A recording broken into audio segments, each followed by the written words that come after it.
Oi, gente, e aí, tudo bem com vocês? Bora atualizar esse canal. Eu tô aqui toda atrapalhada, resolvi arrumar aqui mais ou menos. E eu tô sem assunto nenhum, na verdade. Nem sei se tá pegando, eu botei o meu lapelinho aqui, mas nem sei se tá pegando. Enfim, vim aqui para atualizar o canal. E faz acho que décadas, nem lembro quando que eu entrei aqui, mas enfim, né? Seja bem-vindo, você que é novo aqui no canal. Hoje eu tô sem assunto nenhum, como eu te disse, e eu resolvi contar os meus causos, entendeu? Só pra dar uma atualizada no canal. Tá bom assim, gente? Nossa senhora, a cara de véia. Então, eu vim contar meus causos em relação ao Japão. Eu acho que a primeira coisa que o apartamento que eu morava, eu mudei, né? Eu tinha 17 anos quando eu me mudei pro Japão. E aí o que aconteceu? Eu morava eu e meu pai numa kitnet. Aí nessa kitnet, tipo, era um quartinho super... Era um corredorzinho, né? Vamos dizer assim, um corredorzinho que... Ai, gente, que cabia uma cama, cabia um armarinho assim com TV em cima. E a cozinha era acoplada assim na parede do corredor. E lá, tipo, já tinha tudo, né? Então, por exemplo, já tinha a panela de arroz, já tinha a televisão, sabe aquelas pequenas bujãozinho de antigamente? Então, aí tinha... deixa eu ver o que mais. Tinha a cama, né? Tinha uma cama de solteiro, porque teoricamente aquele apartamento era uma kitnet para solteiro, só que acoplava famílias inteiras, entendeu? Então, assim, por exemplo, quem tava vindo do Brasil, cabia, 4 pessoas. Eu já vi famílias assim que era pai, mãe e 2 crianças, por exemplo. E aí era muito cheio, assim, sabe? Era meio difícil de morar. Mas as pessoas, né, colocavam uma beliche lá e moravam. O caso que eu venho trazer aqui pra você é que eu e meu pai, a gente fazia Nikotai na época. E o que é Nikotai? Um trabalha de dia e trabalha à noite, né? Então, por exemplo, se aquela semana eu estivesse de dia, naquela mesma semana meu pai estava trabalhando de noite, né? E a gente fazia esse Nikotai. Então, assim, na semana que meu pai estivesse de dia, eu estaria trabalhando à noite, e aí vai. Quando eu tava de dia, então eu teria que dormir à noite, certo? Aí teve uma vez que eu tava indo pro banheiro e eu vi uma menininha.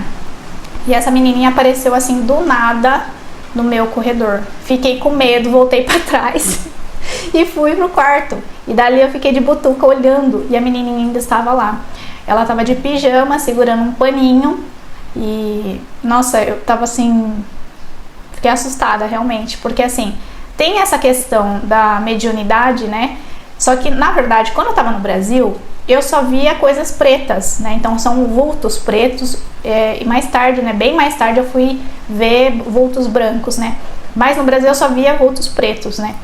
E aí olha só que engraçado, quando eu fui pro Japão, eu passei a ver pessoas. Então vamos supor, pessoas desencarnadas, ou seja, pessoas que já morreram por alguma razão, que não fizeram a passagem, né? Aquele trâmite que a gente vai, né? Quem é muito mundano vai falar, vai pro céu, vai pro inferno, ou se não vai pra espiritualidade, vai pras colônias, ou sei lá, vai pro umbral, ou na igreja católica que vai pro purgatório, vai pro céu, né?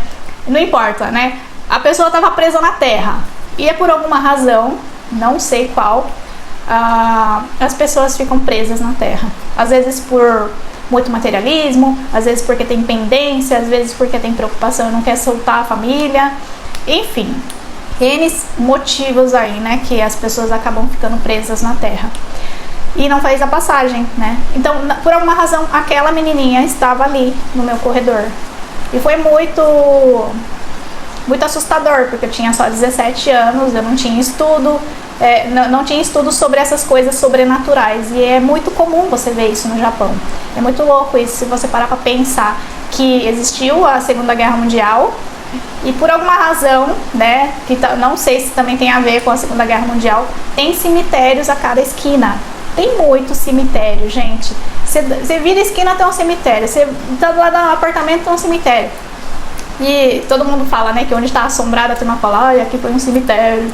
Só que na verdade, eu não sei se foi um cemitério de fato, mas tem essas coisas, entendeu? E eu não sei, gente, Eu não sei, na verdade, porque os japoneses são shintoístas, são budistas, né? Alguns são católicos, é muito pouco, né? É um país, assim, que tem essa questão dessa cultura.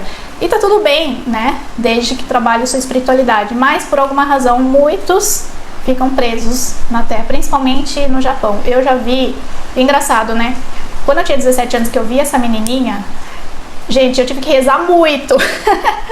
Eu tive que rezar muito porque eu tava morrendo de medo, porque eu não tinha um preparo, eu não tinha estudo sobre essas coisas sobrenaturais, as coisas só simplesmente apareciam na minha frente, né? Então, mais tarde, eu fui desenvolver esse meu lado mais espiritual, né?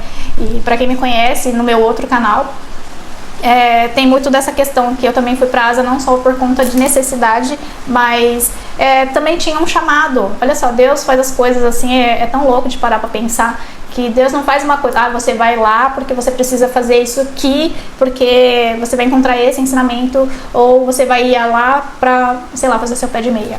Não é só isso, você tá entendendo? Pera aí, gente. Então não é só isso, você tá entendendo?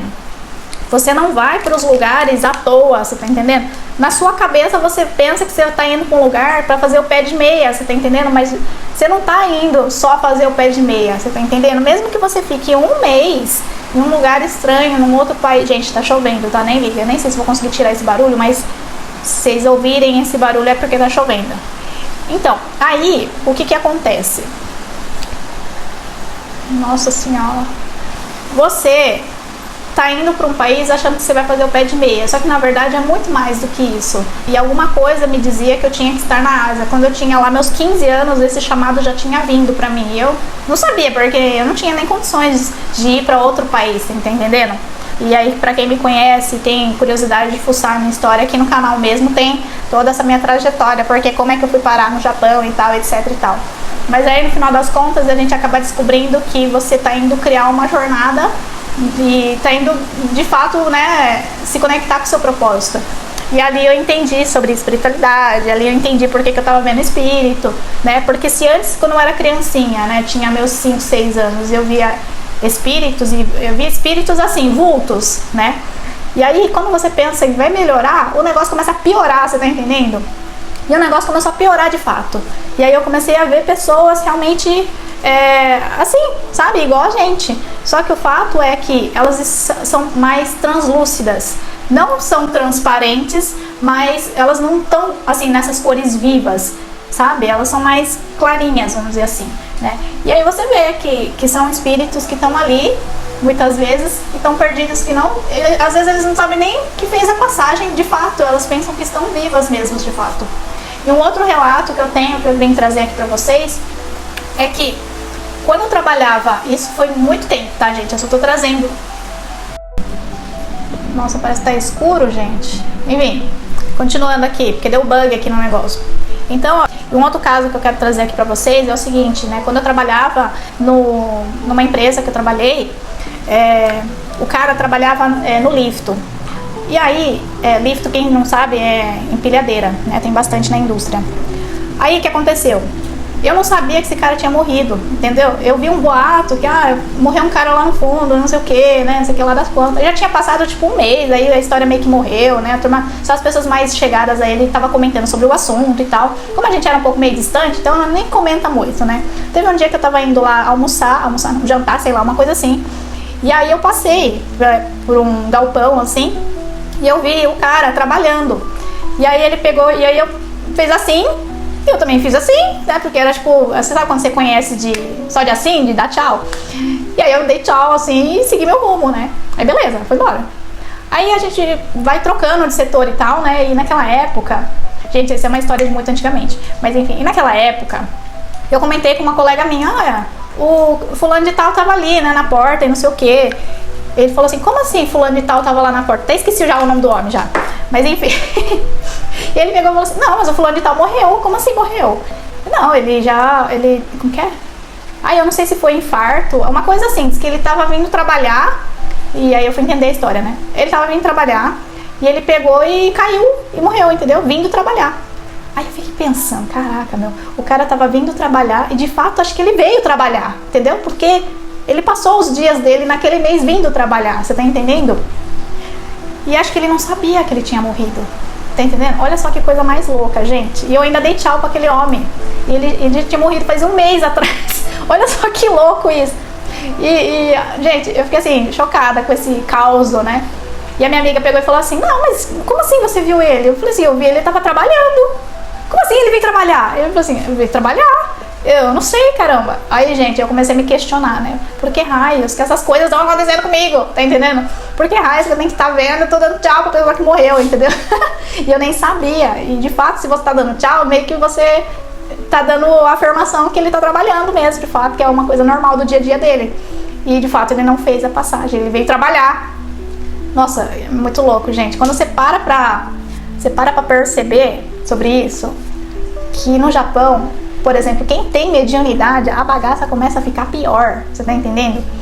É um negócio muito louco, porque parece que acelera o afloramento. Quem tem, sei lá, quem já vê vulto, sabe, por exemplo, ou tá com a mediunidade meio assim, ele acaba acelerando o processo.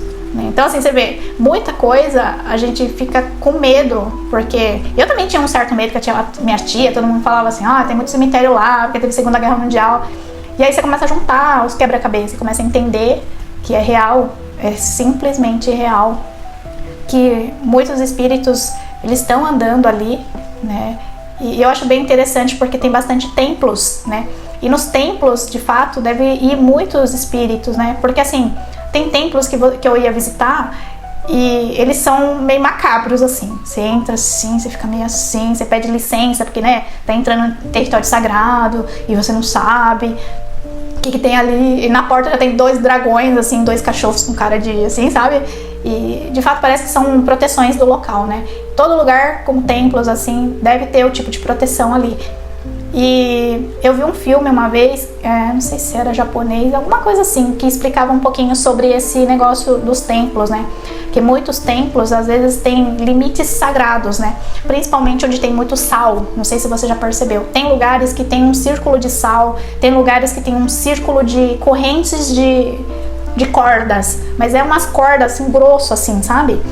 E às vezes eles protegem o local. Aí a gente pensa, decoração, ritual de proteção, aí não sei. De fato é um ritual de proteção, você tá entendendo? Mas a gente não entende por que tem aquilo. Então, eu não lembro se era Kitsune, tem uma lenda urbana, uma lenda japonesa que fala sobre o Kitsune. Eu vou até trazer pro canal se vocês tiverem curiosidade, tá? Eu posso até trazer aqui no canal sobre isso. Mas é uma lenda que fala sobre o tal do Kitsune. Kitsune, quem não sabe, acho que é raposa, acho que é raposa. E aí essa raposa, ela tá presa, uma coisa assim, eu não entendi direito. Eu sei que a raposa tá presa, entendeu? É tipo como se fosse... Gente, eu não vou falar coisa errada, eu vou fazer a pesquisa primeiro, depois eu trago aqui pra vocês. Mas eu sei que existia um tal de espírito maligno que tava preso numa pedra. E aí, eu não sei se é a raposa que protegia o lugar ou se era a própria raposa que era o espírito maligno, eu não entendo. Por isso que, gente, a gente tem que tomar muito cuidado quando a gente entra dentro de templos, principalmente na Ásia, Japão, China, sei lá, Tailândia, Bali, esses lugares onde tem templos, sabe? A gente precisa... Nas florestas também tem essas coisas, tem umas cordas grossas, assim, que estão protegendo, assim, fazendo uma corrente de alguma coisa. São lugares sagrados onde parece que aprisionaram espíritos malignos, sei lá, uma coisa assim. É um local, assim, que eles protegem, entendeu? Esse negócio protege para não ir para a sociedade, você tá entendendo? Círculos de sal, círculos de cordas, sabe? Aí tem uns papelzinhos, assim, sabe? Então, a gente tem que tomar um certo cuidado. A gente é tão ignorante que o brasileiro, minha filha, o estrangeiro é tão sem noção que vai invadir nos lugares. Eu, principalmente, sei invadir nos lugares pra filmar pra vocês. Mas depois eu entendi que eu não podia invadir nada, porque não é só pela questão do respeito, porque tem até outros blogueiros, assim, que entram nos lugares pra filmar. Mas não é só porque não é a questão, não pode entrar ali. A questão é que a gente é tão ignorante que a gente não entende a parte espiritual das coisas. E o japonês não faz as coisas à toa. O pouquinho de sal que ele joga na porta da casa não é à toa. Quando ele coloca um potinho assim, assim, que põe sal assim e deixa num pratinho, nas empresas principalmente, nas portas das casas, nos templos. Aquele sal, gente, não é pra você chutar a penga do sal, é pra você deixar ali, porque tá de proteção, de purificação para quem entra no local. Se tiver um círculo de sal num templo ou em algum lugar que você veja, círculo de sal, cordas, não entrem, gente, pelo amor de Deus, senão você entra naquela bagaça e vem trazendo espírito maligno. E assim eu entendi, né, sobre um pouquinho dessa questão da cultura. E espíritos malignos, gente, a gente pensa, ai, porque um dragão que é um monstro, não sei o que lá das coisas. Gente, eram pessoas comuns, só que tinham moral maligna, né? Moral que eu falo assim, tinham dentro delas, né? O negócio era mais maligno, mais ruim, né? Vamos dizer assim. E tem gente assim no mundo, né, gente? E às vezes as pessoas alimentam esse tipo de sentimento, fica pior ainda, né? Então, dependendo, né, vai virando uma coisa obsessiva, né? Que você não sabe. Enfim, gente, eu trago esse relato, ficou um pouco longo, não sei se eu vou acelerar, que talvez eu vou acelerar um pouquinho esse vídeo pra ficar mais dinâmico pra vocês, tá bom? Então é isso, gente, só pra atualizar o canal. Um grande beijo. Se você é novo no canal, até esqueci. Se você é novo aqui no canal, né, se inscreva aqui no canal. Eu posso estar trazendo mais lendas, mais contos, né, que a gente vai vivendo as coisas no Japão e tem bastante relatos, né, em relação a isso. Hoje eu trouxe esse relato da menininha que estava dentro do meu apartamento e o relato de um colega de trabalho nosso que tinha morrido e eu não sabia, e eu tava falando com ele e ele tinha morrido, né, e a gente não sabia. Enfim, são relatos assim que a gente encontra no Japão, não só no Japão, no Brasil tem bastante também, mas pelo Japão ter sido a Segunda Guerra Mundial, a gente fica meio assim, que a gente vê espíritos andando normalmente nas ruas do Japão. Então é isso, gente. Espero que vocês tenham gostado. Deixa seu comentário aqui se você já viu alguma coisa no Japão, se você já viu alguma coisa assim parecida com o que eu falei aqui na sua vida. E aí a gente compartilha um pouco aí, tá bom? Deixe seu like, coloque nos favoritos e compartilhe com seus amigos nas redes sociais. Um grande beijo, tchau, tchau, gente!